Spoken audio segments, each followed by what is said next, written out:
Hello everyone, and welcome to today's webinar, Mindfulness Professional Wellbeing. My name is Amanda, and I'm part of the marketing team here at AOTA, and I'm going to explain a little bit about how these webinars will work. Each webinar presentation will conclude with the Q&A portion. You may begin typing your questions in for our presenters at any time during the webinar, but please note that we will only be addressing questions at the end of the presentation, and we will do our best to address as many questions as time allows. And with that, let me introduce today's presenter and mindfulness expert, Donna Costa. Good morning, everybody, or good afternoon, depending on where you are in the United States. I'm talking to you today about a topic that's very important. In the past, I've talked to you about mindfulness for your patients and clients, but today we're going to turn our attention to how do we use mindfulness for ourselves, for our own professional well-being. And so our learning objectives is to first cover what mindfulness is, both as a concept as well as an intervention. We're going to talk a little bit about the effects that stress has on our professional well-being and how we deliver services to our patients and clients. And then we're going to talk about how you develop a self-care plan using mindfulness strategies. As Amanda mentioned, you can type in your questions at any point during the presentation, but I will only answer them when I get to the end of my slides. So, next slide. Whoa. Why do we need this topic? There's several researchers in Australia that have just written a very interesting paper on burnout, engagement, and well-being in occupational therapy. And one of the things they talked about is that if we want to see occupational therapy advance as a profession, we must really look at how is it that we deliver services. And very important to all of us is that we have to look at our work-life balance and our job satisfaction, because those are factors that are identified as impacting on both burnout and interruptions in career. Burnout itself is characterized by three dimensions, including exhaustion, cynicism, and inefficiency.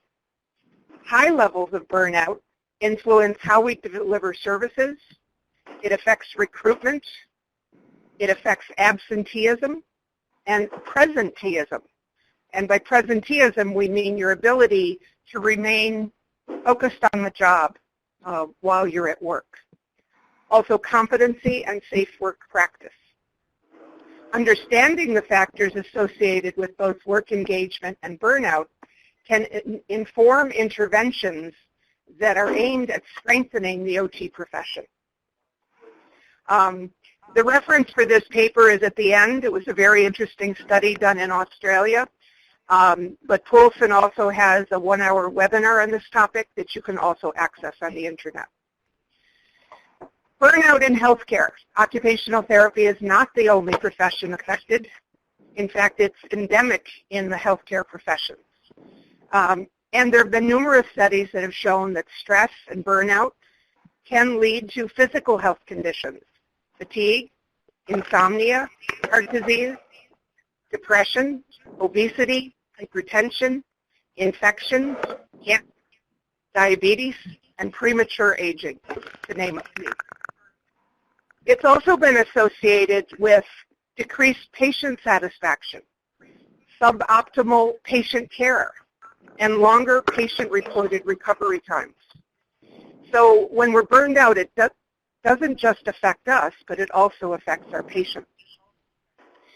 When we're under a lot of stress, our attention and concentration is reduced. We have more trouble making decisions, and it impacts our ability to communicate effectively, convey empathy, and to establish meaningful relationships with patients. So all of these, this is what's going on right now to many of us in the healthcare professions. Occupational therapy as a profession is full of rewards, but it is not without stress. And so we are at risk for developing both compassion, fatigue, and burnout What's important is for us to understand how those develop.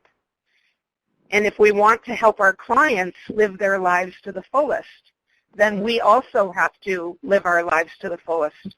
And that means developing a plan for professional self-care. So what contributes to burnout? Irving Yalom, a well-known psychiatrist, talked about that very often therapists neglect their personal relationship. Our work becomes our life. At the end of the workday, having given so much of ourselves, we feel drained of desire for more relationship. And I'm wondering how many of you in the room are nodding as you're hearing this spoken or reading it on the screen. Many therapists end up playing the role of caretaker or go-between, or becoming a parent at an early age, or bearing the burden within their families of origin. So you learned at an early age to attune yourself to others, and that leads to often neglecting your own emotional needs. So Shauna Shapiro, who's a mindfulness researcher, said something very interesting. The heart pumps blood first to itself before pumping it to the rest of the body. If it didn't, it would die, and then the rest of the body would die. The art of caring for others is learning how to first care for yourself. Remember this. Very often we tell our patients, oh, you have to relax, you have to practice stress management, you have to put yourself first. But we have to model that behavior to our patients. It's not do as I say, not as I do, but rather do as I do, not as I say. So Lorianne Perlman, a trauma therapist, has talked about that therapists need to do for themselves the same self-nurturing, self-building things they would have their clients do. Increasing awareness of your needs, remaining connected with your bodies, your feelings, and other people. That will strengthen you as individuals and allow you to choose to continue to do this important work. So certainly food for thought. Parker Palmer, who's developed a lot of resources for teachers, talks about the importance of professional self-understanding. And this is why in our educational programs we talk about the importance of reflection. So we have to develop insight into what's happening within us as we do it. The more familiar we are with what makes us tick, with that inner terrain, the more sure-footed our work and living becomes. So again, more food for thought. So what is mindfulness? Let's look at one of the original definitions. It was formulated by John Kabat-Zinn, who's really seen as the father of the mindfulness movement. So he talks about mindfulness being awareness, and that's first and foremost. Awareness, whatever's going on. Your breath, for example, you're sitting here and listening to me, and hopefully not doing several other things at the same time. But many of you may be. How does that awareness develop? Through paying attention. All right? So when we're mindful, we attend to just one thing. We do this on purpose. We do it in the present moment. And if you think about it, very often our thoughts are preoccupied with what's already happened to us this morning, yesterday, last year, or we worry about what's going to happen, seeing our next patient, what we have planned after work, what's going to happen next year. And we do all of this without judgment, so accepting ourselves as we are, not trying to be perfectionistic in it, not doing it over because we think we didn't do it right. But by doing all of this, we are present for the unfolding of experience, moment by moment. And that, is a pretty simple definition, but it takes a lot of practice to actually master it. So I'm going to interject numerous research studies and data throughout this presentation. As you know, we have a tremendous emphasis throughout healthcare on evidence-based practice, and that holds true for this topic as well. So since the late 70s, there has been an exponential increase in the amount of research being done on mindfulness. And you can see on this slide the number of articles that have been published, recorded in PubMed.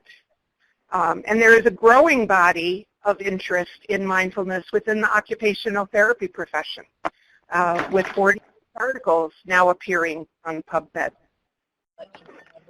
So, yes, there's more work to be done, but this is an amazing start. So for those of you not familiar, there is a lot of science behind mindfulness, neuroscience in particular. As technology has advanced, we've been able to track changes in the brain and in the rest of the body that occur after engaging in mindfulness. So this particular study that's cited came out in 2011. And it was the first one that really looked at the fact that meditation causes structural changes in the brain. They actually took MRI images from people who had not meditated before. They put them through a standard 8-week MBSR program, mindfulness-based stress reduction. And there were a number of findings that were quite significant. One, that there was an actual increase in gray matter within the hippocampus.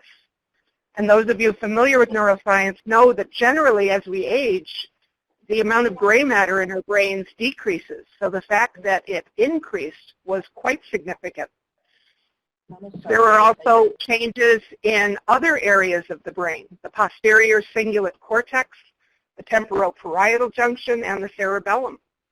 And a lot of these account for some of the changes we see in people who begin mindfulness meditation.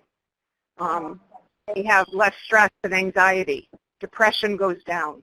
And they have more positive affect. Memory improves. Emotional regulation. All of these improve after taking an 8-week course in mindfulness. So this was also in that same article. And again, you see some very dramatic images of the changes occurring, areas of the brain lighting up after engagement in mindfulness meditation.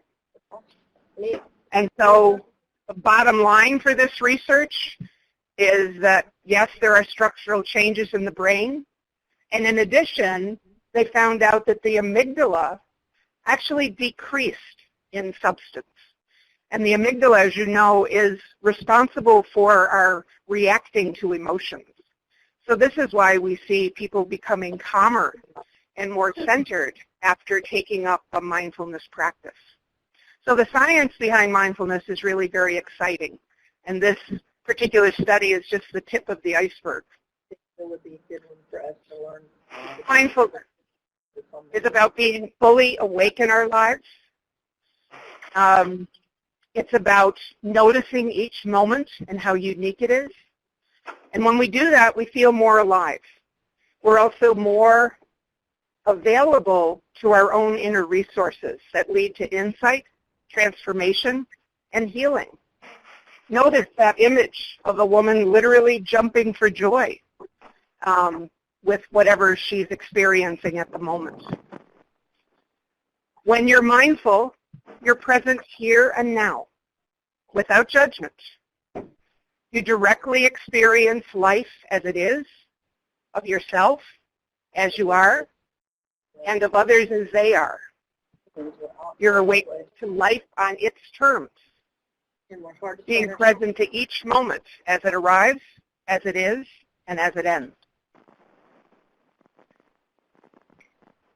So why is this important? Because multitasking has become a way of life. Actually, mindfulness is the opposite of multitasking. We've all convinced ourselves that the only way we can get through our list of things to do is to do more than one thing at a time. So we talk on our cell phones while we're commuting to work, or we scan the news while we're returning emails. And that leads us to losing connection with the present moment. We don't notice what we're doing or feeling. If I asked you what you had for breakfast, some of you might not remember. You might not recall the route that you took to work. So the idea is to focus attention on what's happening right now and accept it. Or be going the wrong way.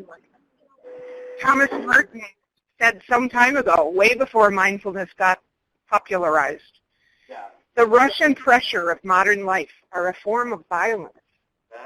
To allow oneself to be carried away by a multitude of conflicting concerns, to surrender to too many demands, to commit oneself to too many projects, to want to help everyone in everything, is to succumb to violence.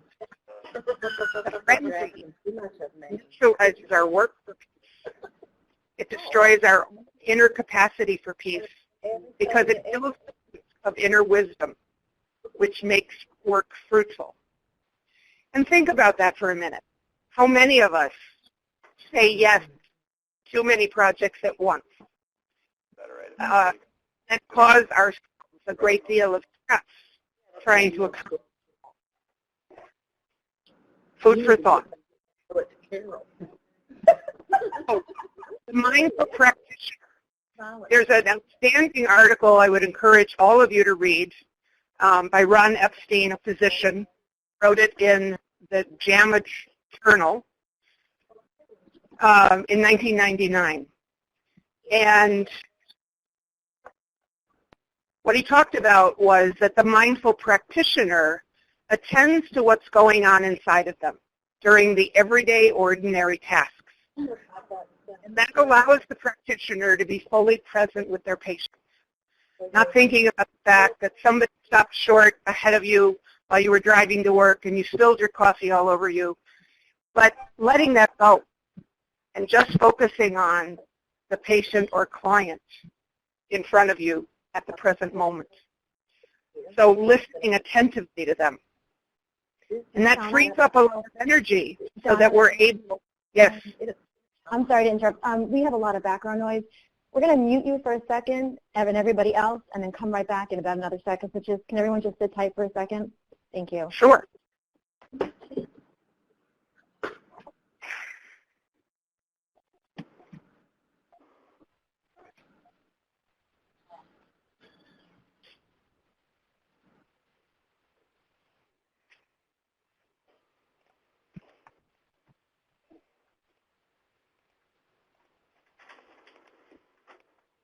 Donna, you can continue. Thank you. Thanks.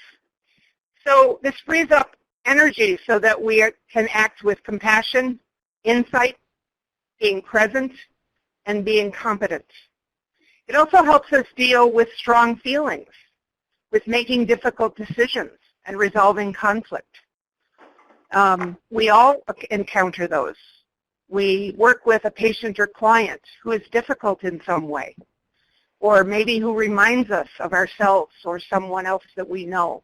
It makes it a little bit harder for us to deal with.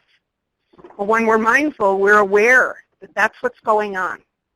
And then again, reflecting on that later, we can then do something about it.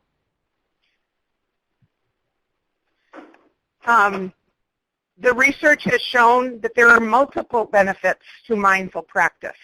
And as many studies as there have been done with patient and client populations, there's a growing number of studies being done with healthcare professionals and with students across disciplines. So we know that mindfulness decreases anxiety and depression. It improves mood. It decreases stress.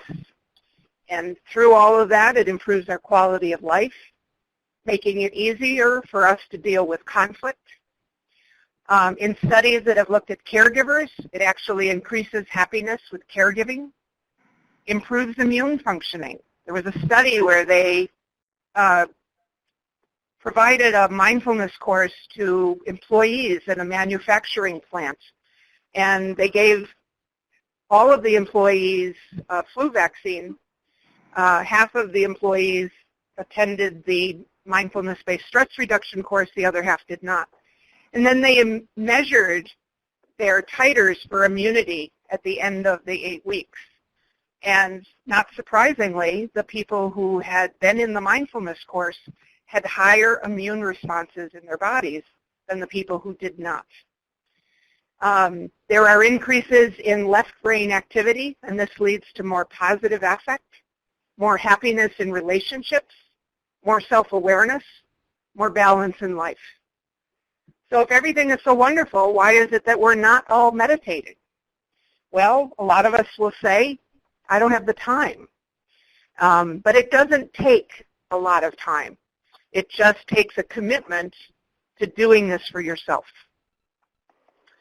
Denise Reed is an occupational therapist at the University of Toronto on faculty. She's written a number of articles about mindfulness. And she talks about that mindful practice shouldn't be reserved for a perfect time and place. Okay, I finally have come to a point in my day where I have no interruptions, no one bothering me, the kids are in bed. But no, it should be practiced throughout the day in our everyday lives as OT practitioners. And as we are more mindful, we actually begin to transform. And this may increase our ability to influence not only ourselves, but our colleagues and clients, becoming more reflective and more connected to each other.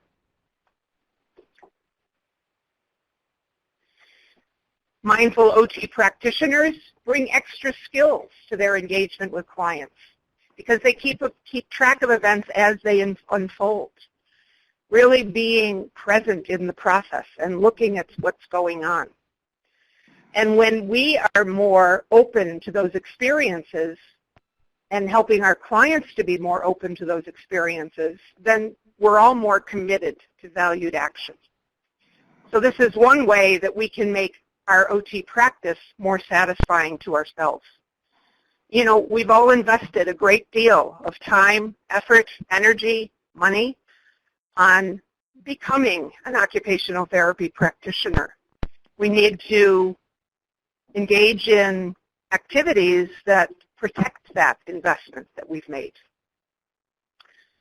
Michelle Elliott, an occupational therapist, has written that mindfulness has great relevance to occupation because it's in the practice of mindfulness that affects daily life choices and occupations with influence health. When we're being mindful, instead of being on autopilot, okay, instead of going through the day very rotely and mechanically, almost robot-like, we create a new way of being with ourselves, within one's world, and within the choices that present to us each day. How many of you can relate to the picture of the woman in the lower right-hand corner of the screen? You know, trying to catch up with the news or the latest article in AJOT, not sure, not paying attention to what she's doing, making a mess, probably not even aware of what she's about to eat. So think about it. How often have we driven on autopilot without paying attention to where we're driving? How often have you been in a conversation with somebody and you're only half listening? You're doing something else. You think they can't see you, so it doesn't matter. Or how many times have you eaten a meal and not really aware of what it is that you're eating because we're busy talking or watching TV? And when we reflect honestly, it can be shocking how much we actually multitask and go through life on autopilot. And when that occurs, we're missing out on each present moment experience. So there's been some research recently that I'm going to review on mindfulness for health professions. And this first one is a really interesting article. It looked at teachers. And teachers have a great deal of burnout because of overloaded classrooms and not enough resources. So we know they're under a great deal of stress. This particular study focused on elementary school teachers. And the author talked about well-being actually being a skill. It's something that we can teach people how to do. But they have to take responsibility. We have to take responsibility for our own well-being. That leads to minimizing burnout. So as much as we know about the physical effects of mindfulness on brain structures and immune functioning, in this particular study, they took a bunch of public school teachers who had not experienced mindfulness meditation before. They had them in an 8-week mindfulness group, and they asked them to practice 15 minutes a day. And after 8 weeks, these teachers showed reduced symptoms of burnout compared with a group of teachers who did not receive mindfulness training.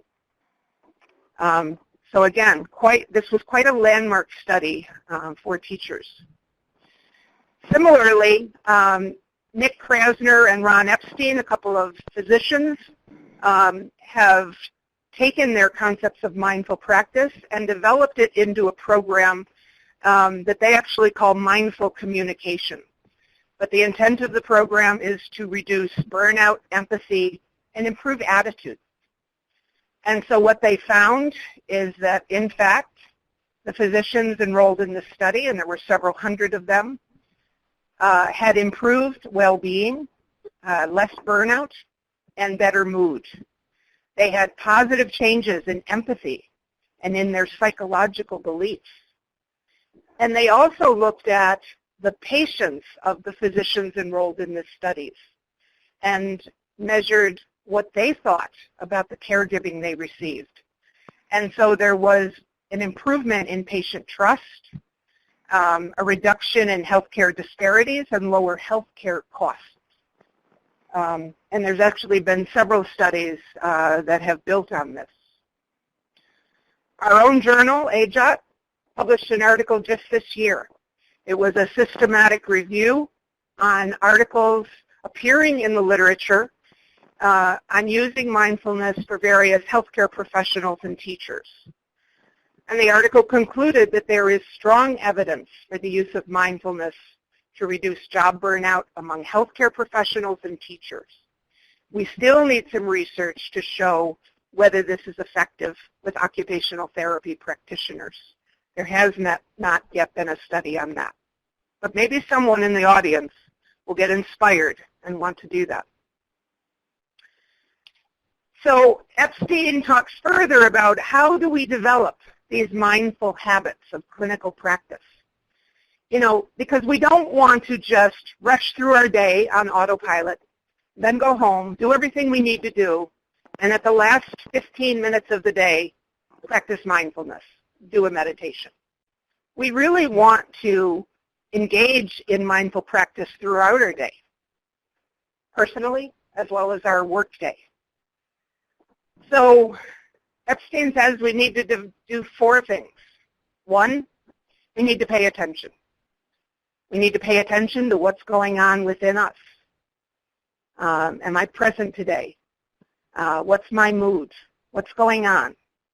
What part of my body is tense? Acknowledging that.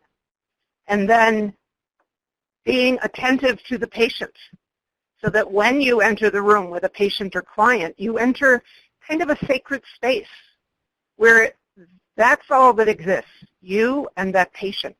And we know the relationship between a healthcare professional and patient is sacrosanct. And then what is the problem at hand? And focusing on that. The symptoms, asking the right questions. We also need to develop curiosity. We might see a number of symptoms in a patient, and it doesn't quite add up, where the patient isn't responding to our interventions, and we want to know why. Do we need to tweak something or turn to another intervention to get the results that we're working with, that we're looking for?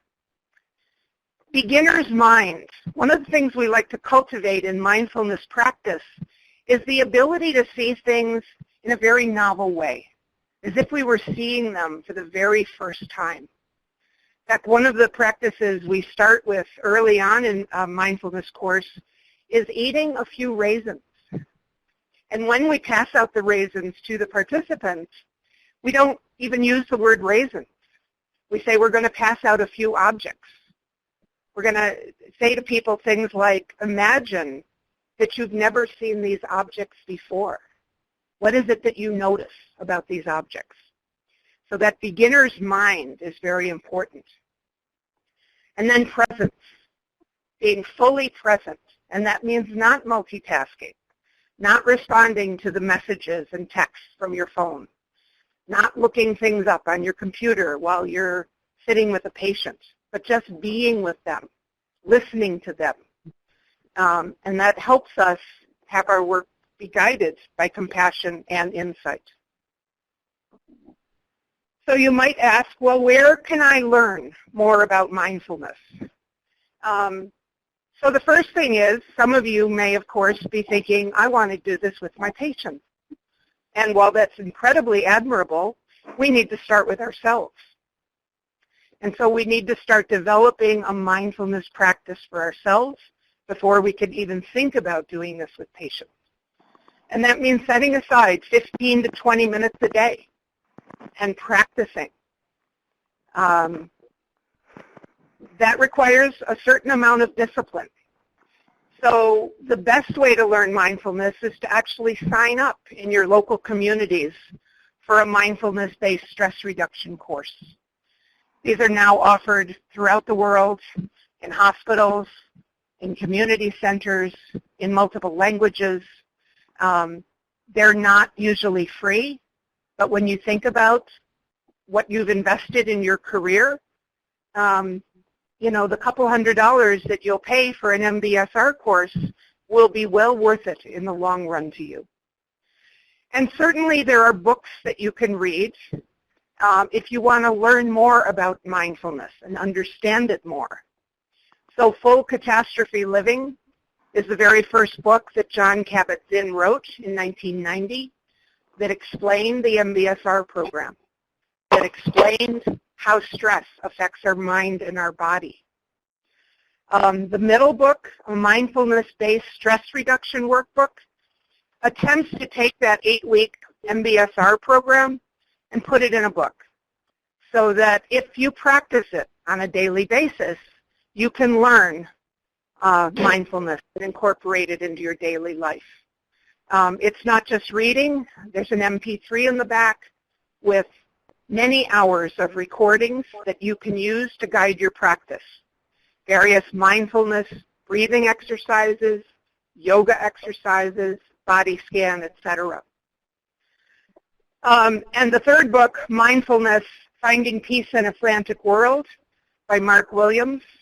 This is a very popular book, and it comes with a website that you can access for various recordings. At the end of this presentation, you will also see that there are numerous references, journal articles, books, and any of them can take you further on your journey. How else might we learn? Some of you might be interested in learning more about this, either for yourselves or because you want to incorporate mindfulness into your practice with clients or students.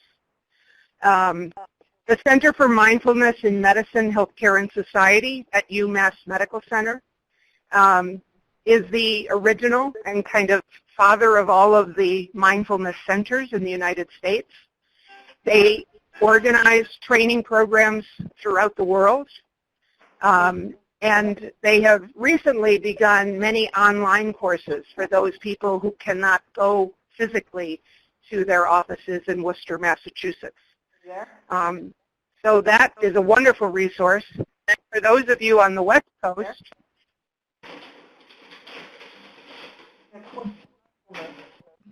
I'm sorry, somebody's trying to crash in here.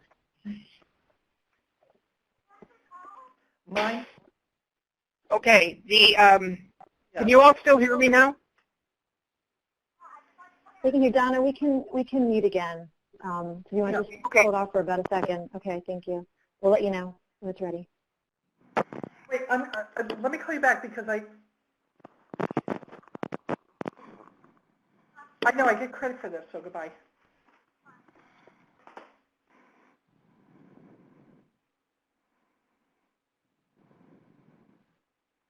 Okay, Donna, you can start. Sorry again. Okay. The other one, for those of you on the West Coast, is the Center for Mindfulness at the University of California at San Diego. And again, they have numerous resources on their website. They also offer courses, both in person as well as online, and numerous professional trainings. So, you know, we all as OT practitioners take continuing ed. Why not take a continuing ed course in something that benefits you professionally rather than learning about a new technique? And I'm not saying all the time, but I'm saying this is as important as learning some new intervention. You also may consider asking your HR department at the place that you work to consider bringing in an MBSR course to your work facility. There's a really interesting book that was published last year titled Mindful Work. And many of the top countries in the United States, General Mills, Target, Google, and Aetna, have built extensive programs for their employees using mindfulness. They have mindfulness groups. They have structured courses after work. And why? Because they found that by doing this, they actually reduce healthcare costs in their employees, that offering this course helps employees reduce their stress level, increases their mental focus, alleviates depression, and when you have a happier workforce and a healthier workforce, you have a more productive workforce. So your HR or your companies may actually have some funds available to bring in somebody, whether it's to teach yoga or run a mindfulness class, but something aimed at giving you these professional skills. So there's a couple of strategies I'm going to share in the next few minutes that can help you remember. Because again, we might not have a lot of time in the course of our day to sit down in a space that's free from interruptions and begin a mindfulness meditation practice. But we can take these little pauses during our day, particularly when we feel our anxiety ramp up. You know, right now they could scrape me off the ceiling. My stress level is so high. Well, that's an opportunity to stop and reflect. And so there's a couple of mnemonics I'm going to share with you. One is the STOP mnemonic, which has been, actually they've built a couple of research studies on this with medical students in particular, showing that it really is very helpful. So using this mnemonic, the S is to simply stop, to pause in whatever it is that you're doing and just take a look at what's going on. Just checking in with yourself. Stopping the escalation from ramping up. The T is take a breath. Okay? Our breath is always with us. It's important. Most of the time we don't pay any attention to our breath at all. We're using very little of our vital lung capacity. So taking a breath or a couple of breaths. And if you were to actually do that in a state of anxiety and measure your pulse and your blood pressure before and after, or just do a 1 to 10 scale. So ask yourself, on a scale of 1 to 10, how am I feeling right now? I'm at a 10 plus. Okay, I'm going to take a couple of breaths. And after you do that, where am I on that scale of 1 to 10? Gee, I'm a 5. That's pretty good for less than a minute of practice. The O stands for observe. So we need to look at what's going on. What's causing our stress to go up? What's producing that anxiety in us? Is it something going on in our head? A judgment? A comparison? Is it thinking about something that happened in the past or is going to happen in the future? So observing. And then the P, proceeding with awareness. Okay. Now, I've taken a pause. I'm going to go back to what I was doing when I actually stopped. So I would encourage you to try this. All you got to do is write the word stop down on your clipboard, and when you take note of it, actually going through those 4 steps. Another mnemonic that's taught to people is the RAIN mnemonic. This one, the R stands for recognize. So again, what's going on right now? All right, what am I feeling? In my thoughts, in my emotions, in my body. The A stands for accepting it. This is where I'm at right now. And I'm feeling this way because. Which leads us to the I, investigating. And oftentimes that is insight into whatever has led to the anxiety ramping up at the moment. And N, non-identify. Very often we become our problems. You know, we certainly see this in our patients, but it happens in ourselves. We're depressed, and suddenly we become our depression. We become so immersed in our problem that we embody it. So non-identify means, okay, right now I'm feeling depressed because of X, Y, and Z. And these are the things I can do to try to resolve that. And looking at it in a more objective way, in a more detached way, rather than just attaching yourselves to it and becoming whatever that feeling, emotion, or sensation is. I'm sure there are some students in the audience and probably some educators of students in the audience. And so I am going to talk to you about the Koru Mindfulness for college students. This is a program that was developed by a couple of physicians at Duke University. And they developed it specifically for college-age students, based it on the theory of emerging adulthood. So it's an abbreviated mindfulness-based stress reduction format. Each class is only 75-minute long. There's 4 classes, 4 weeks in a row. And students have to commit to a daily practice of 10 minutes. Anyone can go to the website that's listed.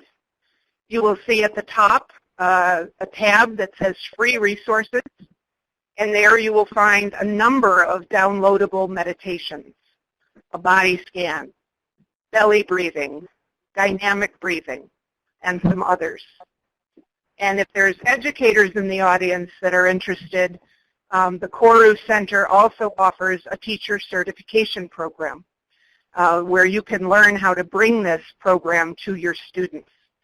We've done it here at the university I teach at, Touro University in Nevada, and it's been extremely successful with students across disciplines. It helps with alleviating stress. It helps with improving sleep. It helps them improve gratitude and stay very grounded in the present moment, despite the stress of being in grad school.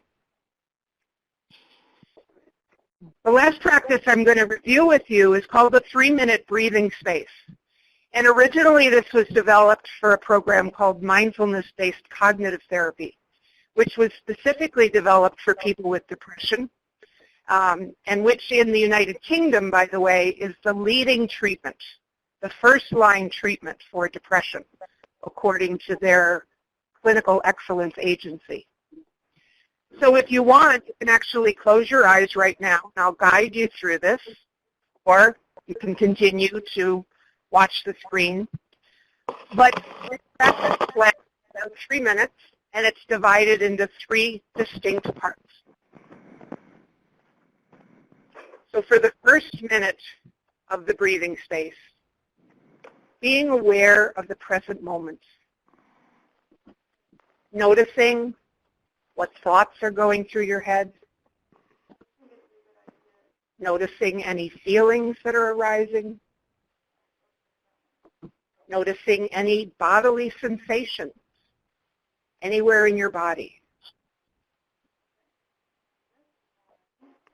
Just acknowledging your experience right here, right now, whatever is going on.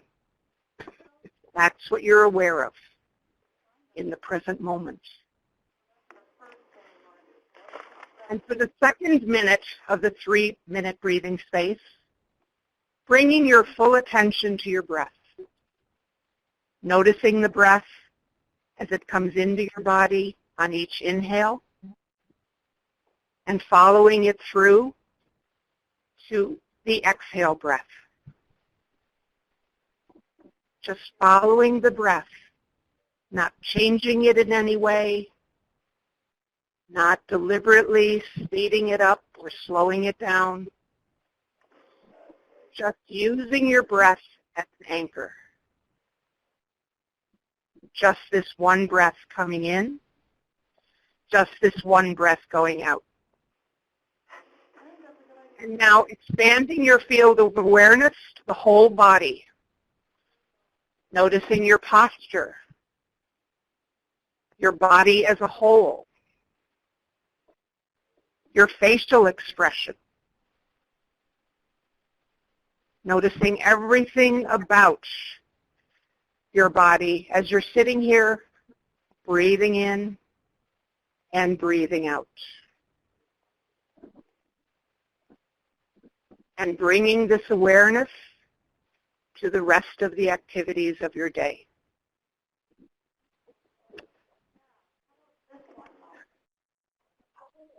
So that concludes the 3-minute breathing space. I will tell you, if you Google it, you can find numerous recordings on YouTube and other media platforms. But this is a very portable and quick way to center yourself during a busy day. So we're going to look at questions now, and I see there are tons. Let me start at the top. So the first one, Barbara is asking, when I was in OT school, I frequently wondered where the balance between work and play was. Our OT programs now including models of mindfulness such as movement, yoga, sports, etc., rather than sitting in class 5 days a week.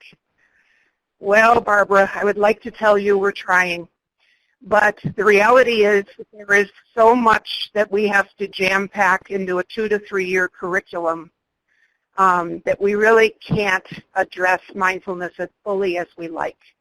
I know some programs are incorporating it, offering elective courses perhaps.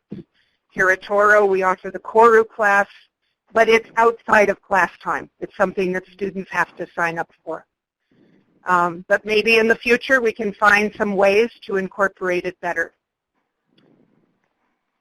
Pam is asking, do I have any ideas for how OTs could most likely get reimbursed for mindfulness interventions? Well, this isn't just about OTs getting reimbursed. Many health insurance companies, unfortunately, do not reimburse for the 8-week mindfulness-based stress reduction program. There are a few that do. Kaiser Permanente is one of them, if you take it from one of their people. But that being said, there's nothing stopping us from incorporating mindfulness into whatever we're doing with a patient. So at the beginning of a session, okay, we're going to take a moment to breathe before I begin the intervention. And that's going to help you as the practitioner as well as your patient. It can help with pain levels. It can help with helping them focus on what is about to occur in the session. Okay, Jeanette is asking, is there research on the use of mindfulness on kids? Yes, there's a ton. So much so that there is an actual conference in February in San Diego that's devoted just to mindfulness with children, and children of all ages. So you can go to the UCSD website, the University of California, San Diego Center for Mindfulness. They sponsor this conference. There's also numerous websites, including Still Quiet Place, which was developed by a pediatrician, Amy Saltzman, and she trains people in mindfulness approaches in working with children. Jill is asking, do I consider yoga the same as meditation? Close. Yoga is a mind-body practice, okay? When we're engaging in yoga, we are aware of bodily sensations. We're aware of our breath. And yoga practices are actually built into most mindfulness programs. So yes, yoga is quite good for all aspects of well-being, and a lot of research on it. Do you have to have a certification in MBSR or take a course to use it as an intervention? Yes. But first you have to develop mindfulness as an everyday practice in your own life. Then the next step would be either to take an MBSR course for yourself or enroll in a professional training program. And usually these are done in a 7-day residential format, followed by some guided experiential teaching. So I actually have certifications in several mindfulness interventions. And one of the things they emphasize is if you are teaching this, then you need to go on a retreat every year to keep up your skills, to make sure that mindfulness is at the core of your practice. Do I have any favorite mindfulness apps? I love Headspace and Smiling Mind. I haven't heard of those, but wasn't sure if you had any suggestions. The ones that I've used, one is called Calm, and one is called Insight Timer. But I know there are a lot of apps located on the AOTA webpage, lists of apps for health and well-being, including mindfulness. Most importantly, it has to work for you. So share your resources with each other.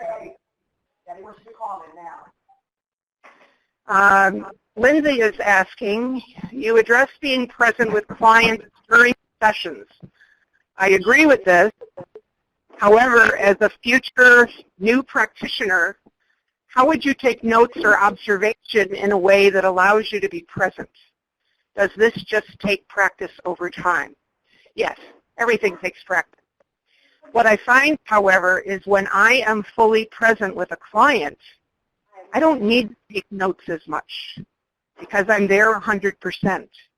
And so it's much easier for me to remember what's going on when I go to document right after the session. If you need to, obviously you can have, a note page on your lap and just take down a couple of notes, but you don't want to be writing extensively, nor should you have to. Again, it takes time to get better. Maureen asks, are there any online mindfulness sessions that are free? I haven't found any that are free, sorry to say. Except there may be some hospitals or medical centers or research organizations in your local areas that are conducting studies. So for example, now I'm involved in a study with Ketzler Research Institute in New Jersey. They've developed a mindfulness program for people with spinal cord injury who have chronic pain. And so that is free to those individuals. But you have to have a spinal cord injury and chronic pain in order to participate. Where were I? Charlene says, I've loved using mindfulness for myself and patients. How do you, the question went away. How do you tell patients what you're doing or use it as a relaxation technique? Well, the first thing is that mindfulness is very different from relaxation. Mindfulness is the absence of goal-directedness. So we don't meditate to try to fall asleep or to become calm. Those are byproducts that usually emanate from being mindful. Relaxation, on the other hand, is doing something for the express purpose of relaxing. So it is very different. So I'm very clear when I talk to patients. I tell them what mindfulness is and what it isn't. So I educate them a little bit before we actually engage in a practice. I tell them how long it's going to last and what might happen as a result. So I do educate a little bit. Let's see, Lindy. Kathy. What are standardized measurements for reducing stress? How do you measure this change? Probably the one that's used the most is the perceived stress scale. That's used in a lot of studies, but they also use numerous well-being scales. There are many standardized assessments that have been developed over the past 2 decades that specifically measure mindfulness. And so again, most research studies use one or more of those to measure a change in being mindful. And there's a publication that comes out monthly that actually lists all of the studies that have been published in the last month on mindfulness. It's the Mindfulness Research Monthly, and you can subscribe to it for free. And by reading those articles, you can learn more about what assessments are being used. Megan is asking, how would you suggest practicing mindfulness in a job that requires multitasking? Well, yes, that is happening. We are being asked to do more with less, and so that is hard. But we do have breaks in our day. So maybe it means that at lunchtime, we just eat lunch. We don't eat lunch while we're answering emails or reading on Facebook or writing a documentation note because we don't want to do it at the end of the day. If you do have other breaks, you know, I have had people say, I go out to my car at lunchtime or on my morning break. And at least in my car, I'm not going to be interrupted. And I either pop in a tape or I engage in a mindfulness practice and then go back to work feeling refreshed. So the important thing is that you're doing it. And Susan, have you encountered articles or professional experience on the incorporation of selected music to enhance mindfulness? I listen to quiet classical music throughout the day, when possible, which I consider a tool for mindfulness specific to me. Many people ask about this. They ask about playing music in the background while they're meditating. Usually, in a purest sense, when you're engaging in mindfulness practice, you do not have music in the background. You really want to focus on one thing. And if I'm trying to focus on my breath and I'm listening to music, well, part of me is paying attention to the melody, the notes, and part of me is focusing on my breath. So it really is divided attention. Now, you might feel better because you really enjoy classical music, but I would encourage you to separate the two. That when you're engaging in mindful practice, you're just doing that. And maybe at other times, when you're documenting or when you're treating patients, that you have the classical music on, because it most likely will be soothing to them as well as to yourself. So these have been great questions. Do I have others? Do I have any suggestions as a starting place to educate and train therapy staff on mindfulness? You know, you could start a journal club learning about mindfulness and reading various things on mindfulness. You could try to find somebody in your geographic area, a mindfulness practitioner, who might come in and be able to teach you mindfulness. Or you could get a hold of some recordings and actually play them. Have a mindfulness session for staff at lunch, or start your week with a 5-minute or 3-minute sitting practice, allowing people to focus their attention, let go of all the busyness of the day before they proceed with the task at hand. And the last question, Lindsay asks, Jill asks, would you want to originate a course on how to use mindfulness with school practice? I guess you're asking me if I would like to teach that or start it. My area of practice has been largely mental health, so I haven't had much exposure to children, but I can tell you it is very popular right now, and there are tons of resources. And certainly if any of you have specific questions that you want to address, my email address is up on the screen. Okay. Last question, Lindsay. How do you personally incorporate mindfulness activities into your daily life and or clinical practice? And I think I've said it, but it warrants saying it again. You just have to start. You have to take a couple of pauses throughout your busy days to just breathe, focus on what's going on, not multitask.